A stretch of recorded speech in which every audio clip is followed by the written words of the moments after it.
আসসালামু আলাইকুম। দুপুর 2টা বেজে 30 মিনিট। আজ শুক্রবার। বাংলাদেশ বেতার, কক্সবাজার। স্থানীয় খবরে স্বাগত জানাচ্ছি শামীম আক্তার। 2024-এর জুলাই অভ্যুত্থান ছাত্র জনতার বৈষম্য বিরোধী আন্দোলন, পরে তা পরিণত হয়ে ওঠে স্বৈরাচার সরকারের পতনের আন্দোলনে। এর সফল পরিণতি আসে 36 জুলাইয়ে। এদিন ফ্যাসিবাদ মুক্ত হয় বাংলাদেশ। তবে বিপ্লবের 1 বছর পার হলেও হয়নি বীর যোদ্ধাদের আকাঙ্ক্ষা পূরণ। অপরদিকে জুলাই আন্দোলনের বীর শহীদদের আত্মত্যাগ ও আহত যোদ্ধাদের গৌরবগাথা লালন করবে সর্বস্তরের মানুষ, বলছেন 36 জুলাইয়ের বীর সেনানীরা। বিস্তারিত শুনুন প্রতিবেদনে।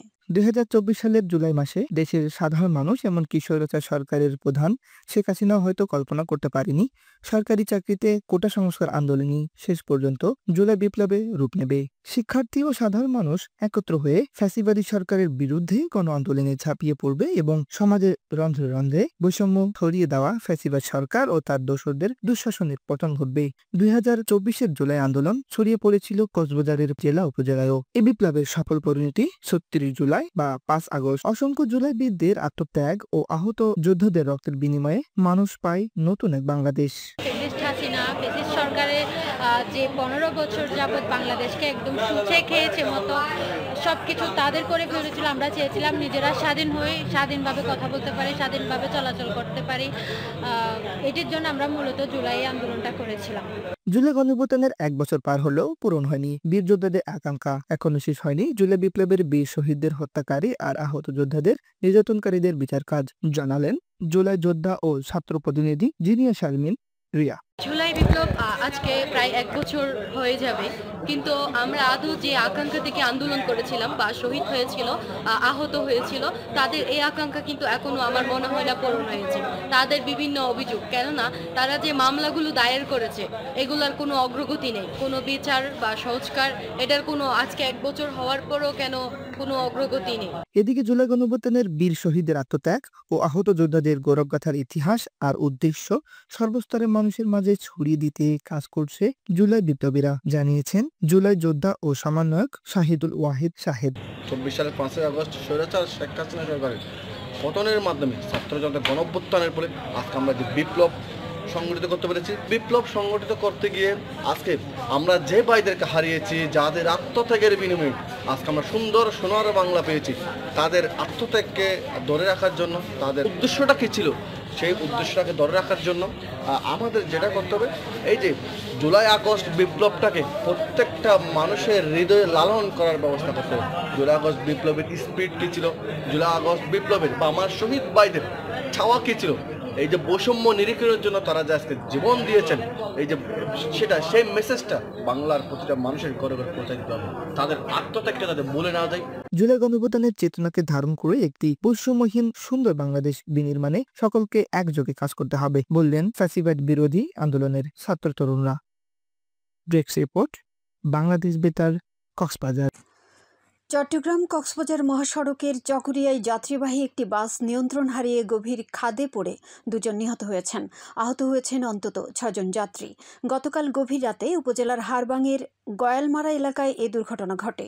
হতাহতদের পরিচয় আজ দুপুর পর্যন্ত পুলিশ নিশ্চিত করতে পারেনি। চিরিঙ্গা হাইওয়ে পুলিশের ভারপ্রাপ্ত কর্মকর্তা ওসি আরিফুল আমিন এ তথ্য নিশ্চিত করেছেন। তিনি জানান, হানিফ পরিবহনের একটি বাস চট্টগ্রাম থেকে কক্সবাজারের উদ্দেশ্যে ছেড়ে আসে। গয়ালমারা এলাকায় পৌঁছালে বাসটি নিয়ন্ত্রণ হারিয়ে খাদে পড়ে যায়। হাইওয়ে পুলিশ, সেনাবাহিনী, ফায়ার সার্ভিস ও চকরিয়া থানা পুলিশের যৌথ প্রচেষ্টায় উদ্ধার কাজ পরিচালনা করা হয়। আহতদের উদ্ধার করে হাসপাতালে পাঠানো হয়েছে এবং নিহতদের মরদেহ কক্সবাজার সদর হাসপাতাল মর্গে পাঠানো হয়েছে। এদিকে টেকনাফ কক্সবাজার মেরিন ড্রাইভে পাজেরো জিপের ধাক্কায় হাসনাত নামের 7 বছরের এক শিশু নিহত হয়েছে। গতকাল উখিয়ার সোনারপাড়া রাস্তার মোড়ে এ দুর্ঘটনা ঘটে। নিহত শিশু চট্টগ্রাম মহানগরীর বাইজিদ বোস্তামি থানার শহীদনগর এলাকার বাসিন্দা মোহাম্মদ সাগরের ছেলে। নিহতের মামা মোহাম্মদ রায়হান জানান, দুর্ঘটনার পর গুরুতর আহত অবস্থায় হাসনাতকে প্রথমে কক্সবাজার সদর হাসপাতালে নেওয়া হয়। সেখানে অবস্থার অবনতি হলে চট্টগ্রাম মেডিকেল কলেজ হাসপাতালে নেওয়ার পথে তার মৃত্যু হয়। হাসনাত বাইজিদ বোস্তামি কিন্ডারগার্টেন স্কুলের 1ম শ্রেণীর ছাত্র। চকরিয়ায় বনভূমির জাম গাছ কেটে তৈরি করা সেমিপাকা ঘর গুড়িয়ে দিয়েছে বন বিভাগ। গতকাল কক্সবাজার উত্তর বন বিভাগের ফাঁসিয়াখালী রেঞ্জের ফাঁসিয়াখালী বিটের হাঁসের দিঘি এলাকায় অভিযান চালানো হয়। একই সঙ্গে ওই এলাকায় বন্যপ্রাণী অভয়ারণ্যের জমি দখল করে নির্মাণ করা একটি ঘেরা উচ্ছেদ করা হয়। বন বিভাগের ফাঁসিয়াখালী রেঞ্জের রেঞ্জ কর্মকর্তা মেহরাজ উদ্দিন এ তথ্য নিশ্চিত করেছেন। তিনি জানান, সরকারি বনভূমি দখল করে ভবন নির্মাণের খবর পেয়ে ওই এলাকায় অভিযান পরিচালনা করা হয়। আবহাওয়া। আগামীকাল দুপুর 12টা পর্যন্ত 24 ঘন্টার পূর্বাভাসে বলা হয়েছে আকাশ অস্থায়ীভাবে মেঘলা থেকে মেঘাচ্ছন্ন থাকতে পারে। সেই সাথে অধিকাংশ জায়গায় অস্থায়ীভাবে দমকা হাওয়া সহ হালকা থেকে মাঝারি ধরনের বৃষ্টি অথবা বজ্রসহ বৃষ্টি হতে পারে। কোথাও কোথাও ভারী থেকে অতি ভারী বর্ষণ হতে পারে। কক্সবাজার সমুদ্র বন্দরের জন্য 3 নম্বর স্থানীয় সতর্ক সংকেত দেখাতে বলা হয়েছে। আগামী 24 ঘন্টায় দিন ও রাতের তাপমাত্রা প্রায় অপরিবর্তিত থাকতে পারে। আজ সূর্যাস্ত যাবে সন্ধ্যা 6টা 39 মিনিটে। আগামীকাল সূর্যোদয় হবে ভোর 5টা 15 মিনিটে। আজকের সর্বনিম্ন তাপমাত্রা ছিল 24.8 ডিগ্রি সেলসিয়াস এবং সর্বোচ্চ তাপমাত্রা ছিল 26.8 ডিগ্রি সেলসিয়াস। এখন জানিয়ে দিচ্ছি বাঁকখালী নদীর মোহনা ও সংলগ্ন এলাকার সামুদ্রিক জোয়ার ভাটার সময়সূচি। আজ ভাটা শুরু হবে বিকেল 5টা 18 মিনিটে, চলবে রাত 10টা 52 মিনিট পর্যন্ত। জোয়ার শুরু হবে রাত 10টা 52 মিনিটে, চলবে ভোর 6টা 24 মিনিট পর্যন্ত। পুনরায় ভাটা শুরু হবে ভোর 6টা 24 মিনিটে, চলবে আগামীকাল দুপুর 12টা 50 মিনিট পর্যন্ত। খবর শেষ হলো। আমাদের পরবর্তী খবর প্রচারিত হবে আজ বিকেল 4টা বেজে 30 মিনিটে ইংরেজিতে।